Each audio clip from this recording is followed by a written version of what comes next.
Well, good morning. It is 10:01. I just came off another webinar and we had a discussion about what time do you really start the webinar? Do you start it at the top of the hour at 01, 02? And any of my law enforcement friends will know we do a monthly law enforcement meeting a lot like this. And I always get started right on the hour because I've got so much to tell you. I can't be wasting 2 minutes.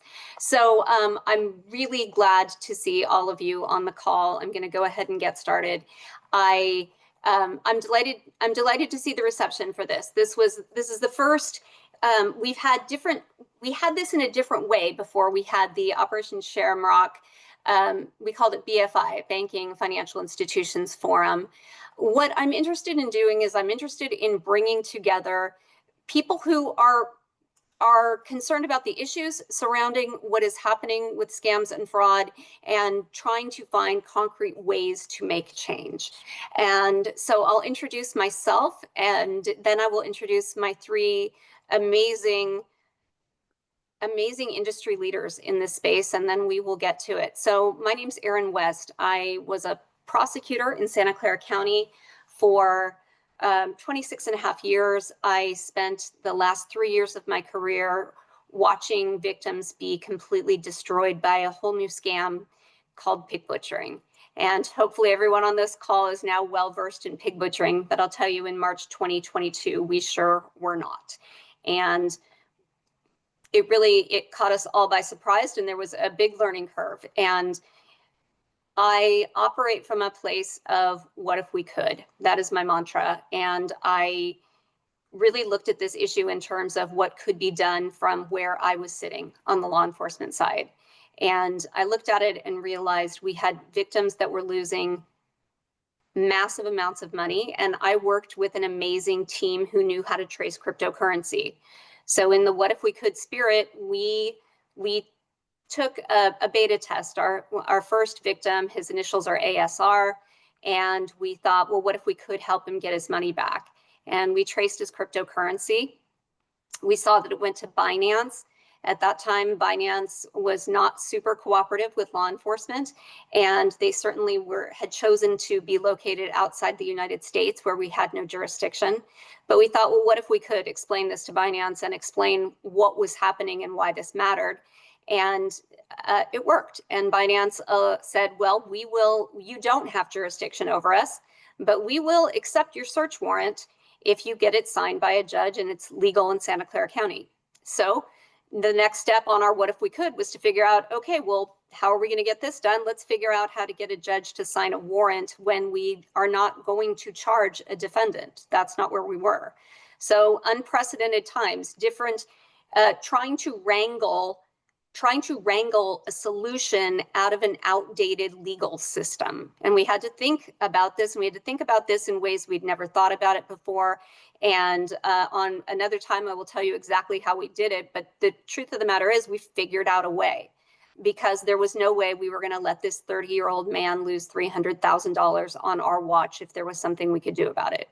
And so we did, and we got the judge to sign it. We got the money back from Binance, and we were able to, by the end of 2022, assist 8 victims and get $1.5 million back to them. And the reason why I'm telling you this story is because it tells you a little bit about where I come from. And where I come from is not on my watch, is I'm watching what's happening and I don't like it, and people are getting crushed. And so not on my watch. I'm going to figure out what if we could do about it. Now, I had the pleasure of meeting Matt O'Neill early on in this career of figuring out, thank you for all the love. That's so nice. Genuinely, I appreciate that so much. Because the fact of the matter, and another time I will be happy to tell you the story of how big the crisis is that we are in. But today I want to talk about what you all came to hear about, and that is information sharing. So I think about information sharing just on a small scale from fast forward, we created a law enforcement group. Our law enforcement group started with 85 people. It's up to 2,400 now of active law enforcement. We meet monthly in a forum like this. We have an in-person conference, and we have a listserv where we talk constantly about what is happening. and that's functional. And that is a way that we can informally share information about couriers moving cash, or now it's gold being bought. And so I tried to think, when I'm trying to think how to solve a puzzle like pig butchering, why can't we do this with banking? Why can't we have these conversations with banking? Why can't we share information? Why aren't they sharing with each other? And I had a lot to learn. So continuing on my learning journey, we find us here today. And back when I was fast forward, I left law enforcement, I started a nonprofit. This is what I do. My mission is to educate about, mobilize against, and disrupt transnational organized crime. A meeting like this is right within my wheelhouse. Back when I was in law enforcement, I met Matt O'Neill. Matt O'Neill was running the JIOC, the central location within the Secret Service to deal with this kind of crime, with cryptocurrency theft. And he and I talked a lot about what could be done and what wasn't being done. And I'll tell you what, Matt O'Neill never shut up about 314 and what needed to be done about 314. He would not stop talking. And I just got off a call with our sponsor of this podcast, Scamnetic, and Al Pasquale told me, oh, I'm so glad you've got O'Neill on there, because O'Neill won't stop talking about 314. So everybody gets it. We're all here to listen to O'Neill talk to us about it, but he's not the only one we're going to talk to. And I'll let them introduce themselves as well. But we've got Donna Turner on here. And when it comes to what if we could and how to get things done, no one knows better than Donna Turner. So I'm so glad she is here. And we've got Jim Hitchcock, who has a former law enforcement background, but also now is right in the middle of building collaboration and working in the ABA to make that happen. So I think we've got three massive experts in this space. We're going to walk through 314 and we're going to walk through the problems with it. And then we're going to start talking about what would it take? What would it really take to create a different environment, a better environment where we could be sharing more freely amongst each other. And so I am delighted that you all showed up here for this event. I think it's going to be a fantastic hour. If you have questions, put them in the chat. We will get to them. But let's start with introductions. Matt O'Neill. Hey, good afternoon, everybody. I'm the guy that talks a lot about 314, evidently. So I was with the Secret Service for 25 years. I spent 18 years or so as a case agent working transnational organized crime, targeting financially motivated actors. I'll say in law enforcement, we have the same problems on information sharing, but really when we started our Global Operations Center in December of 2017, we noticed a huge intake in the number of seizures, the proactive nature of coordination and communication between law enforcement was very evident to us. And then I retired as the deputy running cyber, and now in retirement, I work with a lot of financial institutions, a lot of private sector folks who are trying to solve similar problems. Is how do we scale out the ability to share information? And we'll talk a little bit more because it's not only 314B, but I'll touch on the big challenges at 314A that's even easier to fix through technology that will also help really move the ball forward in catching up to the bad actors. Amazing. Glad to have you. Donna Turner. Thanks, Erin. Matt, I'm going to carry the Matt O'Neill won't shut up part of that statement with me forever now. Donna Turner, retired fraud exec. I was a retired banker for most of my career, Bank of America. Had the privilege to lead the Global Fraud Organization and also a retired COO for Early Warning Services. So what I said to somebody earlier today, and I'll echo it now, is I think at this point what you see before you is my unwillingness or inability, as my husband might say, to step away from the fight. These are, I think, unprecedented times for our threat environment right now.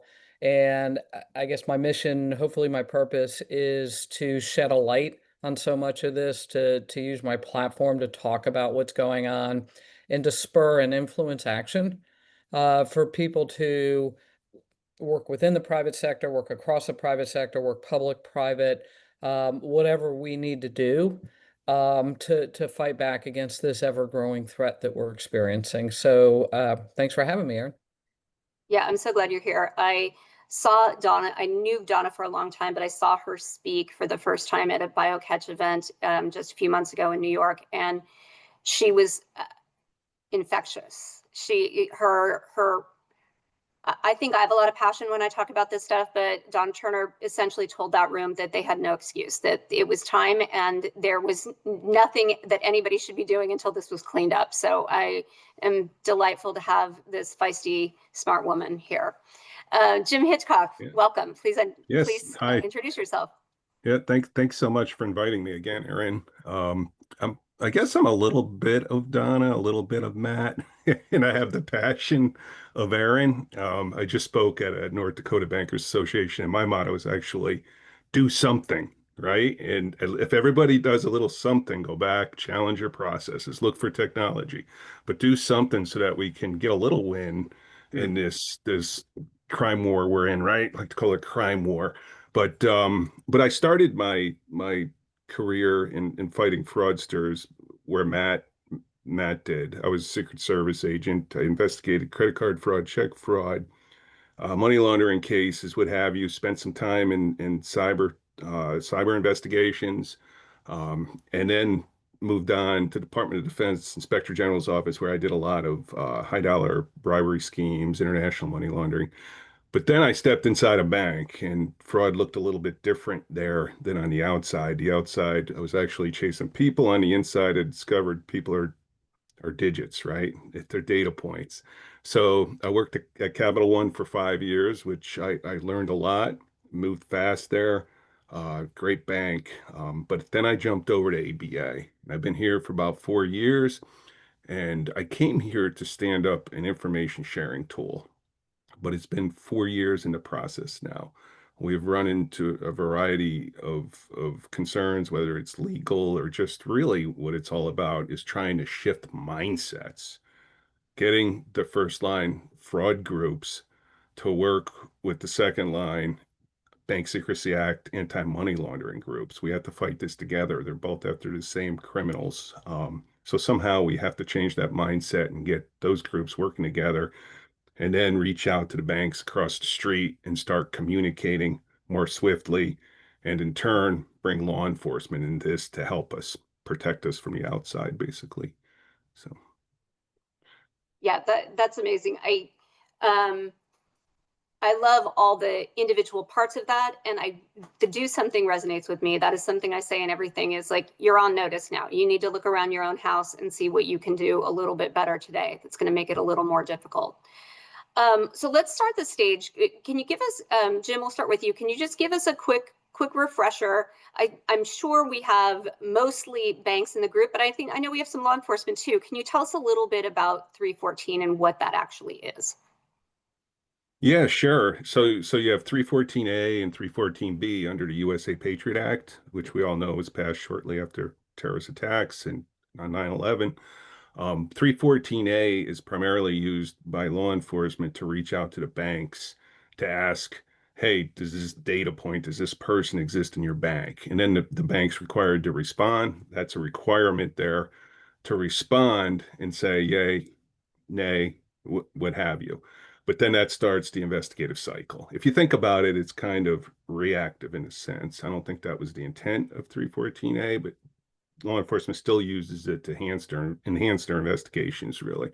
314B, it's kind of reactive as well, too, or it should be used more proactively. But 314B is a voluntary information share that sits between bank to bank or financial institution to financial institution. If you're defined as a financial institution under the USA PATRIOT Act, you can share information with other financial institutions. But once again, that's become more reactive, and it sits in your anti-money laundering second line group. For example, you're working a money laundering case, you're 10, 20 days into the investigation, and you want to check out the source of funds at an institution that sent money your way. You reach out to that institution under the 314B safe harbor clause in hopes that that institution sends you more information. If they do send you information, you paint a better picture for your SAR, which eventually lands in law enforcement's lap, 30, 40, 60 days later. So So what we tried to do here with 314B with our information sharing group is wrap it around our information sharing technology and really share information more proactively, meaning, hey, if you're a bank and you're in our consortium, our information share, you're using our information sharing tool, you'll report on like a typical BEC, for example, where a bank's account is compromised, they send a wire to a second bank, so you immediately alert the network, hey, that second bank, Bank B, could have a mule account in it because it received a fraudulent wire. And in hopes that would allow the other banks in your consortium, the 9 other banks, let's just say for simplicity, to introduce some friction into their payment system to maybe not send money to that account. So that's kind of a simple description of how we were hoping to leverage 314B.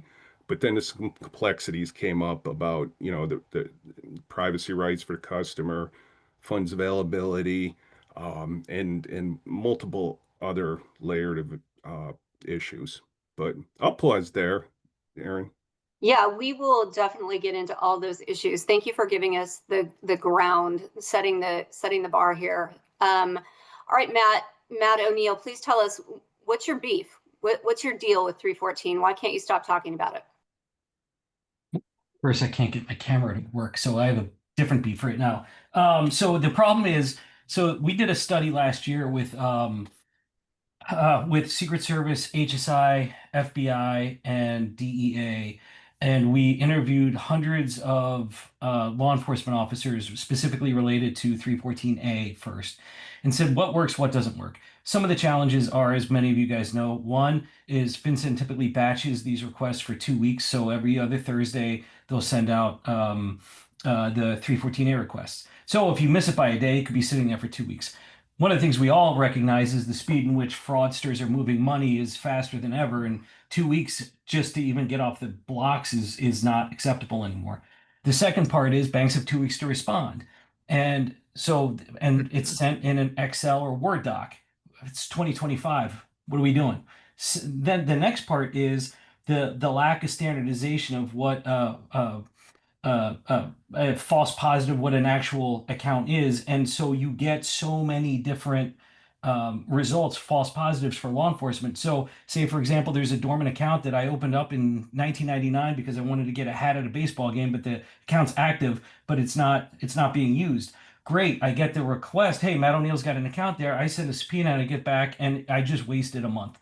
So one of the things that we talked to 25 financial institutions ranging from GSIBs all the way down to credit unions, virtual asset service providers. And then we went back to law enforcement and said, hey, here's what banking is looking for. Looking for more of a feedback loop. They're looking for some better mechanism in order to communicate back with you to ensure that what they're providing actually makes sense to you, so they're not then burdened and you're not burdened with unnecessary legal process. Law enforcement was also like, hey, we want to give more information. Generally speaking, even some of the organizations that we talked to that I didn't think would be willing to participate nearly as much, like the Bureau, was like, yeah, wherever it's appropriate, we'd be happy to provide more granularity as the purpose for the ask, the fraud type, the crime type, the location of the individual, something else to help the financial institutions come back with better information. And so I thought, well, that's pretty interesting. That could do something. The other thing that we learned is many of the law enforcement organizations that we talked to don't even teach 314A in their training academies anymore because they found it to be so ineffective.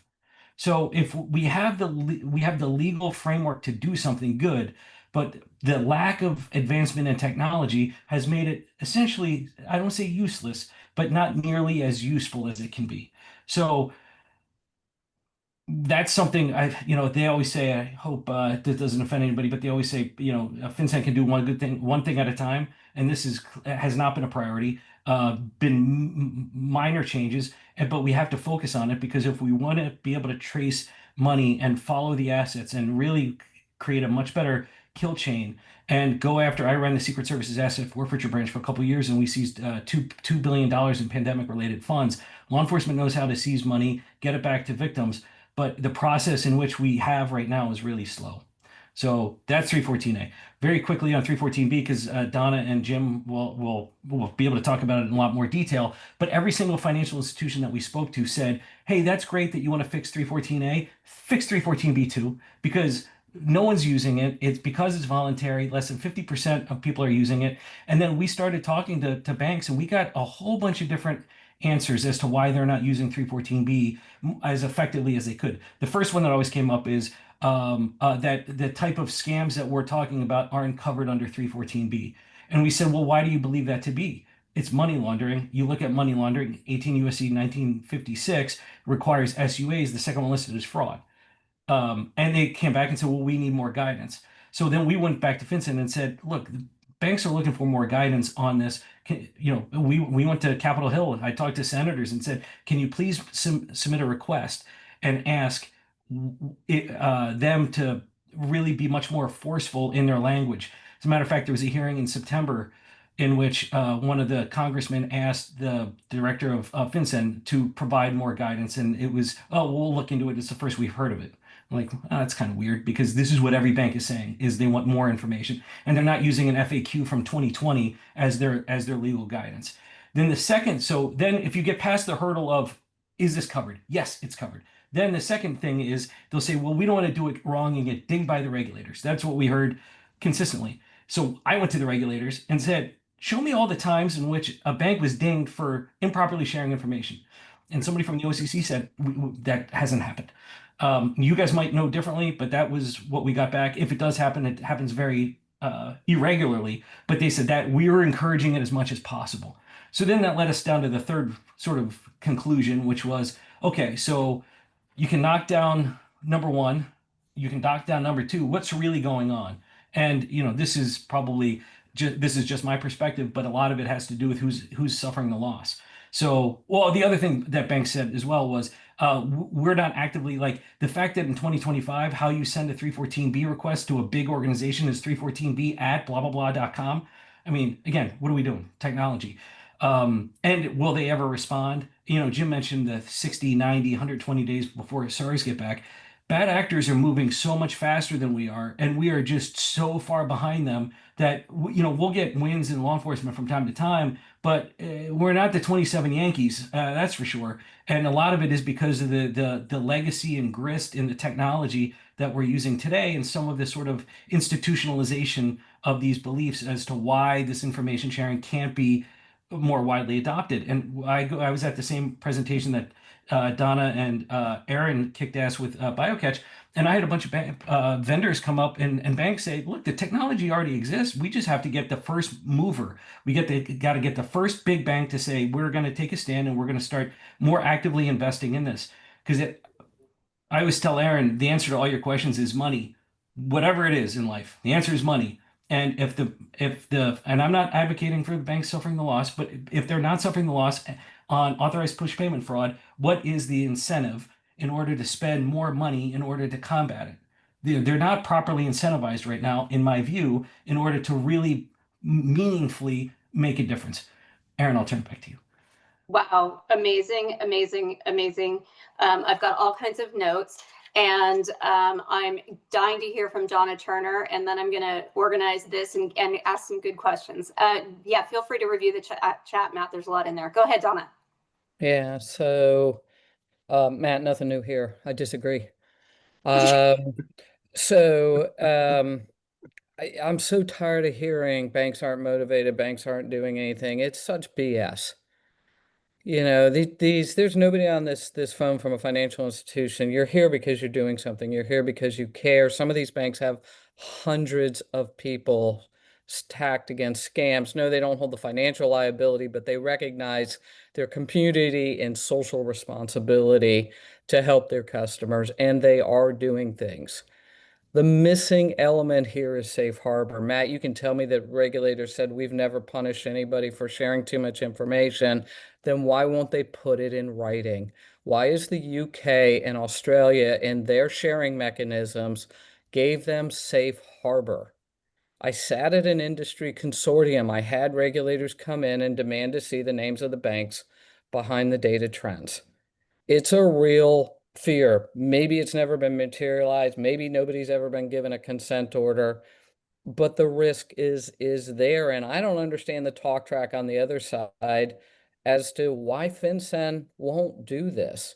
If you look at this from a FATF perspective, right? Jim and I got in this the other day. In FATF, from a global perspective, right?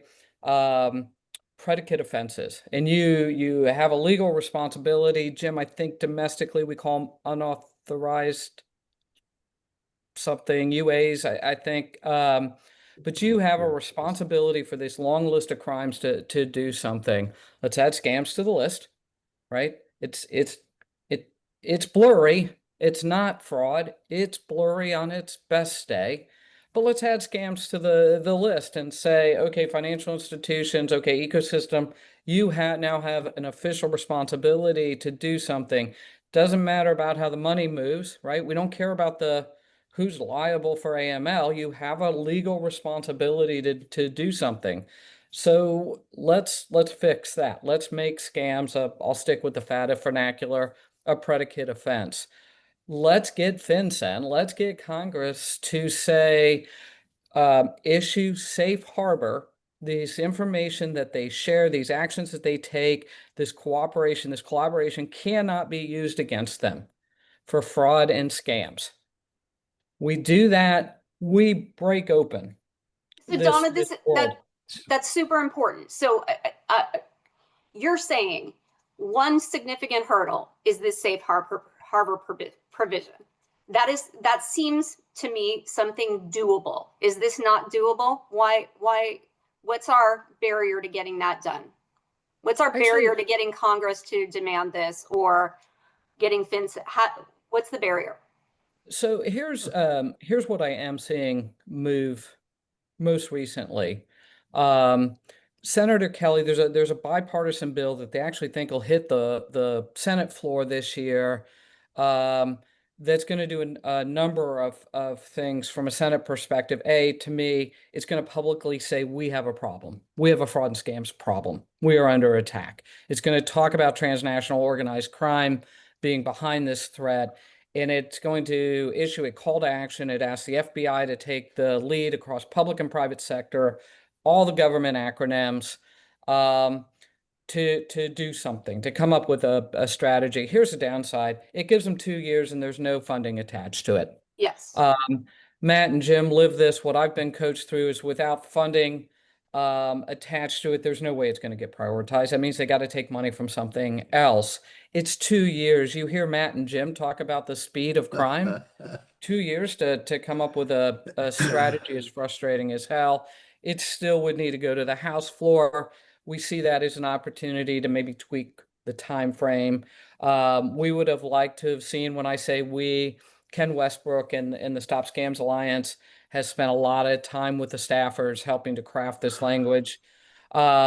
We'd actually would have liked to have seen the Secret Service take point on this because of their historical role kind of cutting across. I was educated to learn that there's actually an arcane law out there that says OAB actually has 51% of the vote when it comes to settling disagreements among acronyms. So that doesn't contain language around safe harbor, though, right? There's some new stuff coming out around the FCC around their role in this, right? Phishing, spiffing, right? Spoofing of numbers, blah, blah, blah, blah, blah, modernizing some of the language around there. There's nothing about safe harbor in there. I don't understand, Erin, what is so hard. And I was asking this question in the audience this morning, and this is a call to action for me to understand why FinCEN, it's not like they haven't heard this before, to Matt's point, right? We'll put Congress aside, but it's not like FinCEN hasn't heard this before and they can't be championing this on the Hill. I don't understand the counter argument to giving banks safe harbor. Okay, that was fascinating to me. I appreciate that all so much. I would have liked to have seen Secret Service take point on that as well, because I've seen what Secret Service can do when they want to seize bad money, and I know how organized they are in this way. But Jim, what do you think is the holdup? Well, let me ask you this. Do you think the safe harbor provision is as important as Donna does? Absolutely. But I also think safe harbor is there in 314B for fraud cases. Somebody indicated it in the chat here. You know, you have the specialized unlawful activity under the money laundering statutes, right? And that's what really drives the USA Patriot Act, is money laundering statute. So if you have a predicate offense, which is bank fraud, which bank fraud occurs almost any time one of these frauds occur, whether it's an external scam and then money being moved through your bank, now you have money laundering. So it does apply.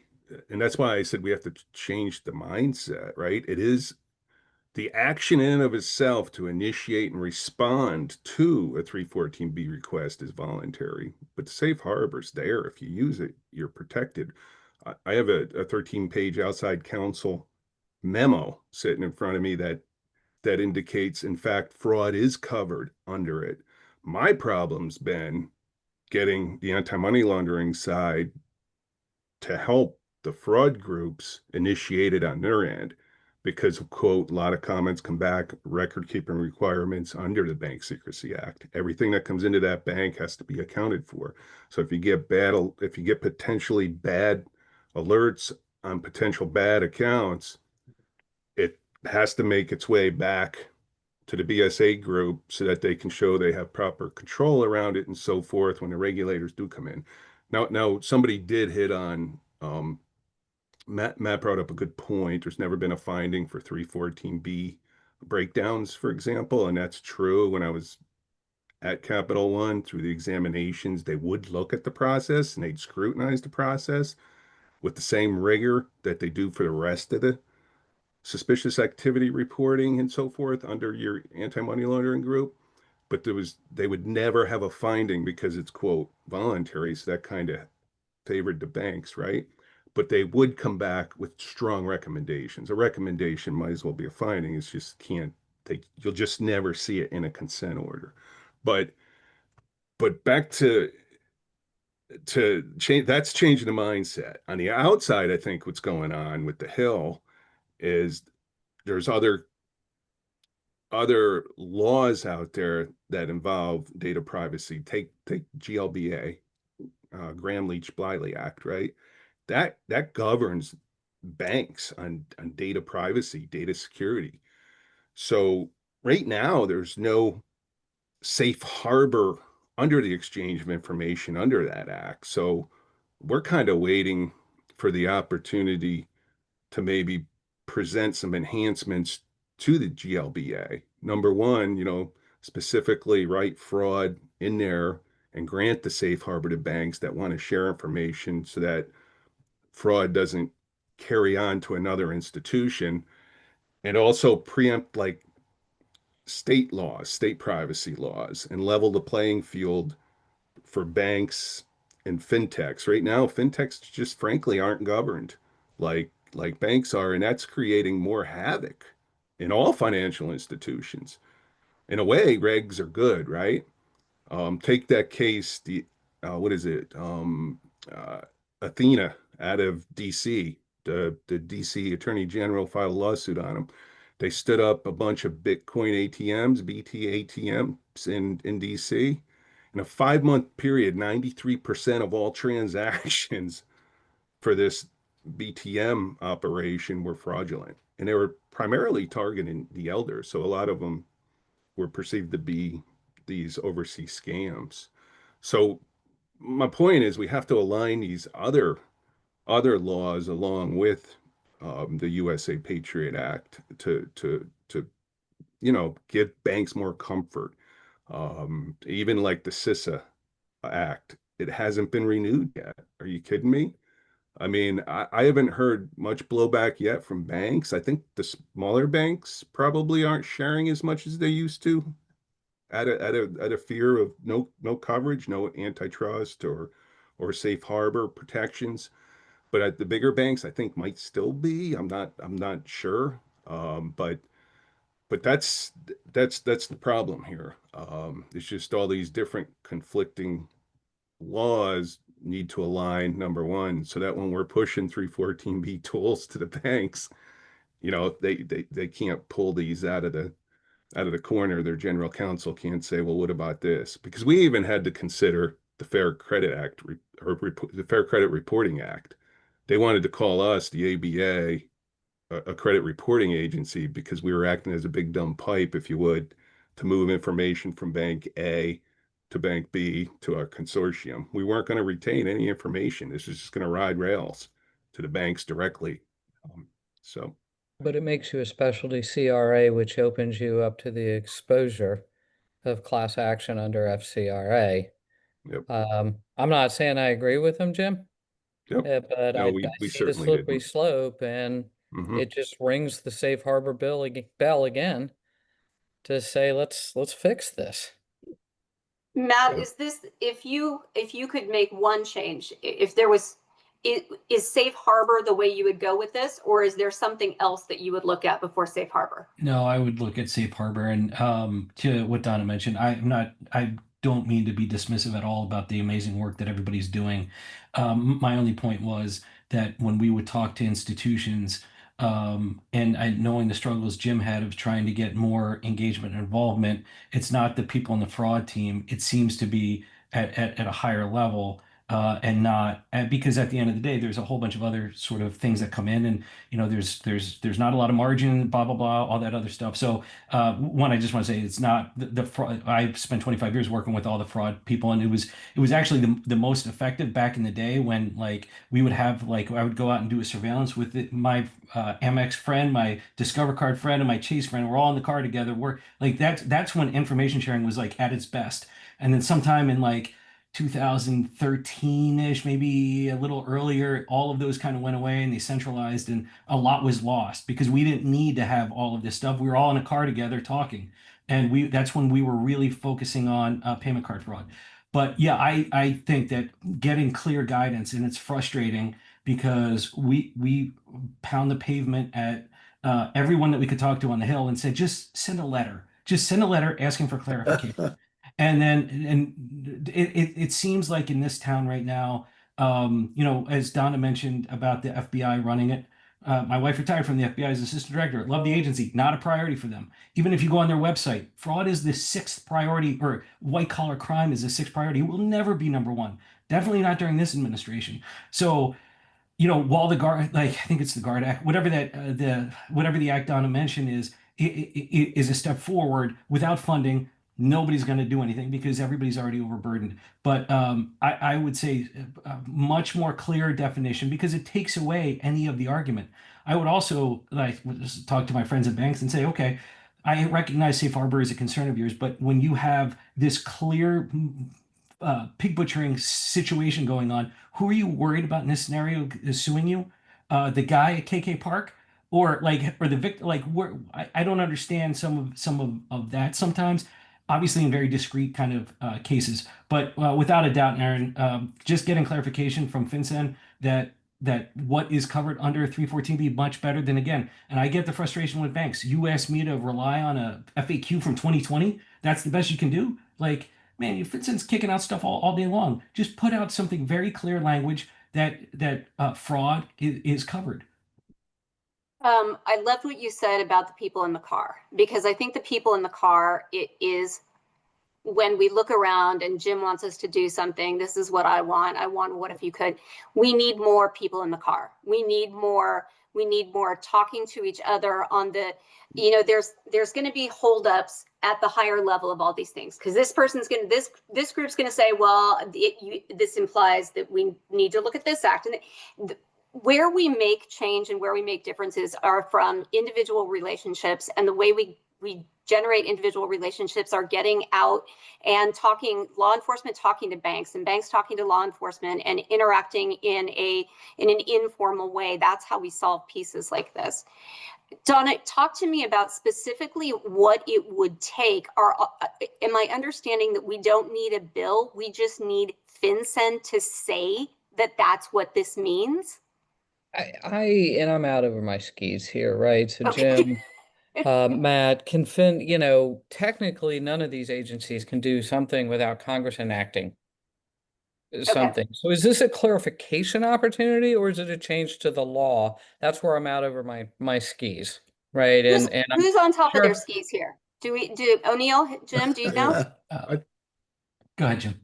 Yeah, no, I think some of it is clarification, right? Just come out and explicitly say, this is, you guys, this is the number one tool you can use to slow down some of this fraud, information share, because if it's happening in your bank, it's happening in the bank next door.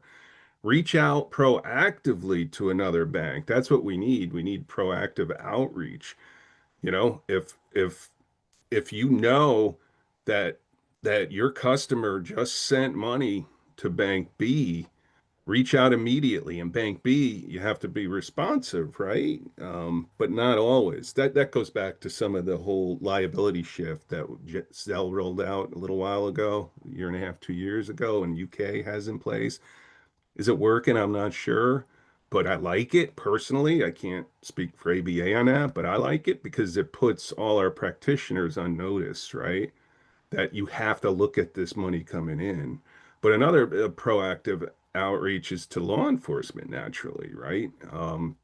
You can reach out to law enforcement if you suspect a crime in your bank, whether it's fraud, money laundering, what have you. Just follow up with a SAR, but get law enforcement that information they need immediately to maybe break up a ring activity, right? And then follow up with a SAR. That's the beautiful thing here. You can make outreach and then do your due diligence in the back office, scrub all your accounts, account for all the wires in and out of this individual's account, and put it in a SAR and send it to that agency. Mark on a Yeah, SAR. I'm never going to be allowed to reach out to law enforcement absent a subpoena or SAR. Yeah, well, it's funny you say that because there are um, law enforcement groups in the bigger institutions that do just Yeah. that. And we were And trying to get our those arms wrapped day-to-day around that at practitioners, Capital One. Jim, that's Hmm. not their wheelhouse. I'm just trying to be practical about this, Yes, right? this is all about practical, Donna. So But tell me how and why you are not allowed to reach out to law enforcement independently. I think it was just, I think it's probably operational risk. There's probably some brand risk there, right? There's some human risk, and I'm going to mean this on the side of law enforcement, right? Were they getting the right information? Were they getting the best information? So there's so many variables there. You have these FIU units, right? They typically, in my experience, sit more in that AML side, SAR preparation, investigation, right? Make sure everything's buttoned up to Jim's point, right? Is all the right information there? Is it accurate? We're giving law enforcement what they need. And I think it goes back to something Matt and Jim both said, right? From a pragmatic perspective, the folks that are in the fraud fight, right? They're moving at the speed of fraud. They got to go. So, and I think I said this to you for many years, and maybe I was wrong. I said to people, I can do more damage with computers than you can with handcuffs. Let me go back to my desk. Let my team go do what they do to devalue this risk. Don't get me tied up in what you gentlemen are doing downstream. I'll leave that to the FIU unit. I got to get back to work. So I think that's the mindset, right? If we can devalue this, they're never going to go get real jobs. There's not going to be a run on applications at McDonald's. But if we devalue this, right, they're going to have to find a different way to make money. And this is the game we've all lived and we've all worked in for decades. So, I don't know, Erin, if I'm answering your question or not. You are. Let me ask you a different question. If you are a teller and somebody comes into your bank and you believe that they are being scammed in a pig butchering scam to move $200,000 out of their retirement account into and wire it to Coinbase, what are your options that you can do with regard to law enforcement? Can you share that information? Can you ask law enforcement to come in and help you counsel this person? I think it's going to be FI dependent, Erin. I think Yeah. odds are what they're trained and taught to do, hopefully, is recognize the signs, right? Look Yep. for the signs. Try and typically what I hear is there's an escalation protocol. Mm-hmm. Let me go get my manager. Let's try and get this customer pulled aside. Let's try and break that spell. Mm-hmm. And see what we can do. There's a lot of debate. Let's say that they're not moving it to a Coinbase wallet. Say that they want to move it to Bob's Bank of Omaha. There's a lot of debate about whether or not, I still say you can actually freeze those funds. And I try and point people back to their AML teams and like, they've got an umbrella to freeze funds. To go to them. If you find out from a fraud perspective, that teller finds that out, right? Write down the protocols. In this case, get a hold of AML. They do have that coverage to freeze those funds.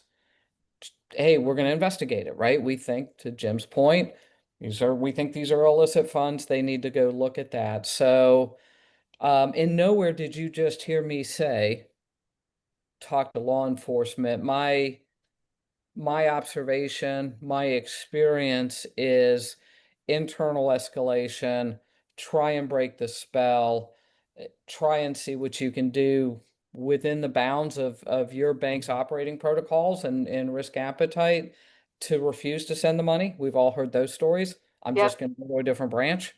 I'm just going to keep working this till somebody lets me send that money.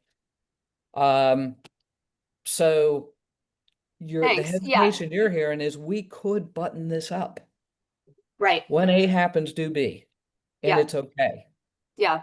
Yeah. Matt, I want to go back to you for a second. Thank you, Donna. And you've got a lot of colleagues in the chat who are offering a lot of support for you and telling us what their practice is. Matt, I'm curious, back to the FinCEN. It seems like, from what people are saying in the chat, and I'm wondering if you agree with this, that if FinCEN itself were to clarify it, that would go a long way toward giving banks the confidence that they fall under safe harbor. Do you agree with that? I do. And when we did our study, all 25 banks did the same exact thing. Okay. And I personally went to FinCEN and said the exact. Let me ask it this way. What do you think it would take for FinCEN to issue a declaration saying that this falls under safe harbor? I think it would be congressional pressure or from the Secretary of Treasury or somebody in Treasury to push down. Obviously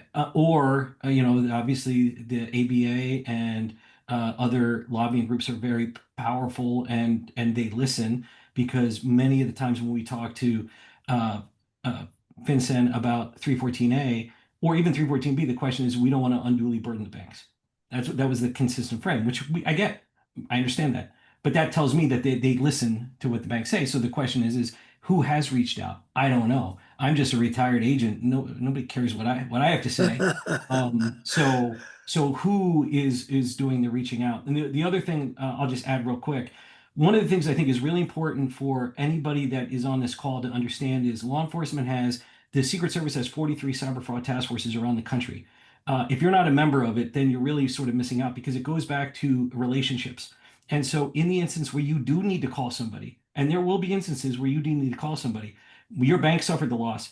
So there was some activity that took place and you don't know anybody, good luck picking up the phone. We all know that these things happen Friday at 5:30 before a 3-day weekend. They're free to join. You need to join the cyber fraud task forces. You can reach me on LinkedIn or wherever, and I'll tell you the exact person. But you need to know the name of the person, not just, I'll just call Charlotte Secret Service. Tell me the guy. I'm calling Steve and I have his number. That's how things get moved forward, and that's how you develop the trust in order to get law enforcement to get involved. Law enforcement's got a lot of competing priorities. If you don't know your local police, you don't know your person, you're missing out. So I really strongly suggest that you take the time in order to learn who those people are. I still have friends I spent 10 years in New Hampshire and Boston. I still have friends in banks that call me all the time. And they're like, hey, I can't reach anybody. Can you help me? And so it's all about interpersonal relationships. It's all building that shared sort of desire to do something. And it's there. You just got to find them. So if anybody needs any help, please reach out and I will find you the person, not just the phone number, but the person to talk to. Hey, Erin, I want That's to offer awesome. one thing real quick about getting Congress's attention and ergo Treasury's attention. I had a conversation probably well over a year ago now with the Fed, both the board of governors side and the staff side. And their question was simply, how do we know we're not overreacting to the loudest voice in Congress? So I think there's a step here we're missing, which is we all live this fight every day. We see what's happening to humans. We see what's happening to the humans behind these crimes, et cetera, et cetera, et cetera, whether they're children or adults or whatever. So we live it. I think when you get to the Hill, they don't realize, they truly don't know how big of a problem this is. I And agree I said 100%. something at the Fed Symposium a couple weeks ago, said, is this our economic 9/11? Is that what it's going to take to wake up Washington? And I've said it and I'll say it again. I believe if we have not already, within the next 12 months, we will exceed $1 trillion annually that leave this country as a result of fraud and scams. And yes, I am mixing the two because if you think about toll scams, et cetera, that manifest itself in your unauthorized payment card losses. Tech scams manifest themselves in your ATO losses. It's blurry. So I still think there's a step here, Matt and Jim, that I truly don't think anymore they understand the magnitude of the problem. They don't, and I'll speak to that because they don't, and the heads of banks don't understand it either, and nobody is understanding that this is an operation the size bigger than nation states. They have so much wealth, they have so much opportunity, and so please, over the next few days, you're going to see some stuff about KK Park, people moving their bags out of KK Park.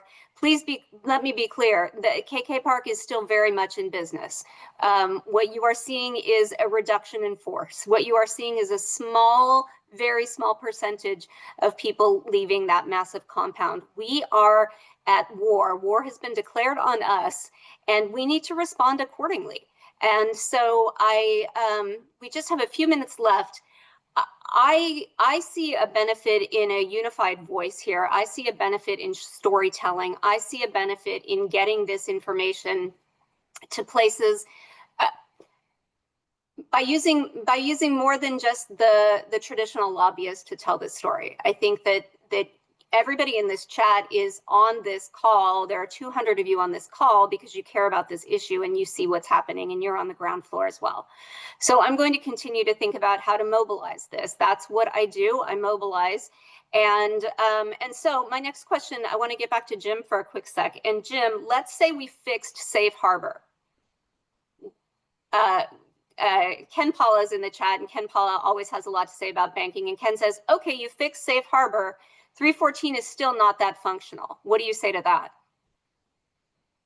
If we fix Safe Harbor and it's still not functional? No, Ken's saying it's still too slow. There's still other problems with 314 that we can fix Safe Harbor. So say we fix Safe Harbor, and now people feel free to information share. Now, what are the problems with 314 A and B? I mean, if I think it'll work. I didn't mean to stump you. Let me think about this, but I think it's just like my point before, just to clarify, I fully understand all the risk concerns in a bank as far as reaching outside the bank walls and filing SARS, not filing SARS, contacting law enforcement, then filing SARS. I understand all that, but I think the problem is, even if you were to fix that, it's getting the information in a timely manner to law enforcement. So to me, like, I don't think 314Bs will be fixed until like 314A is changed in some way that allows banks to reach out to law enforcement with specific information on only critical cases, like your big organized schemes. I'm not saying one-off frauds, but reach out to them via quicker pipeline so law enforcement can act quicker on it. But then you need FinCEN to have a task force or something set up on that back end to make sure that the data got attention, or I think Safe Harbor under 314 is a conduit that opens up technological improvement solutions that are within or without the traditional processes and capabilities of 314B. I think it reignites collaboration, data sharing, information sharing, and problem solving in a way that we have not seen in a decade. Amazing. Decade at this point. O'Neill. No, O'Neill can't talk right now. He's a I very can busy talk. person. No, I think listen, good is better than we're not getting perfect, Right. but we got to knock down some of the barriers, and just that's the one that we heard consistently. So we start there, and then we figure it out along the way. But the idea of changing 314 is not that's a non-starter. It is politically radioactive in Congress. Nobody's touching the Patriot Act. So there's nothing we're going to do to change that. So it's operating the best, the best that we can under the circumstances. Donna, what do you think about that? 314 is not going to change. But we can. I think Matt just made me cry. I get it. I get it. I guess I'm just not willing to concede yet. I just Jim. there's you Oh, know go ahead. me.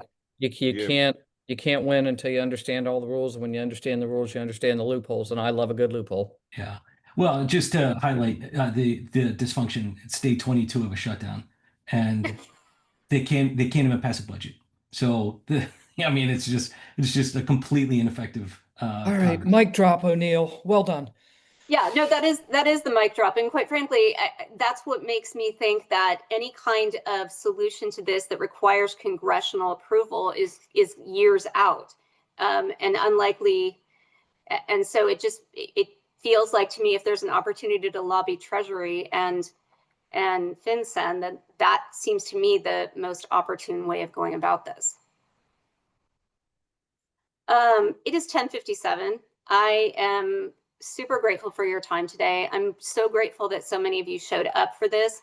This is the first of many. I have a lot of issues that I want to discuss with banking. I want banking to get to know law enforcement. I want law enforcement to get to know banking. I run a listserv of these 2,400 officers, and a substantial part, not a substantial part, a good part of the listserv is, does anybody know anybody at this bank? Does anybody know anybody at that bank? We've got to get better at bridging this gap and enabling people to talk to people in real time. And I'm going to be working on that. I'm also interested in getting you guys some basic information on crypto. I have a great detective that does Bitcoin for the beat cop. He will do Bitcoin for the bankers who did not want to learn crypto. And I'm happy to send that your way. And I also would love to present to you, if you haven't seen it already, my perspective from traveling to Southeast Asia about how big this problem is. I would love to show you pictures and videos. So I will set all these up. There will be many to come in the future, and even smaller roundtables to really kind of work through some of these issues. So thank you for being here today. I'm super grateful. And thank you so much to Jim, to Matt, to Donna for being straightforward and not holding back. And we don't have time to be demure and polite when people are stealing our entire generation's worth of wealth. And of course, huge thank you to Scamnetic, to John Evans, who has said, I'm going to do this webinar. Will you sponsor it? And he was like, of course I will. So thank you. Thanks to all of you. And I will see you again shortly. Thanks so much for coming. Thank you. Thanks, Erin. Bye, Freddie.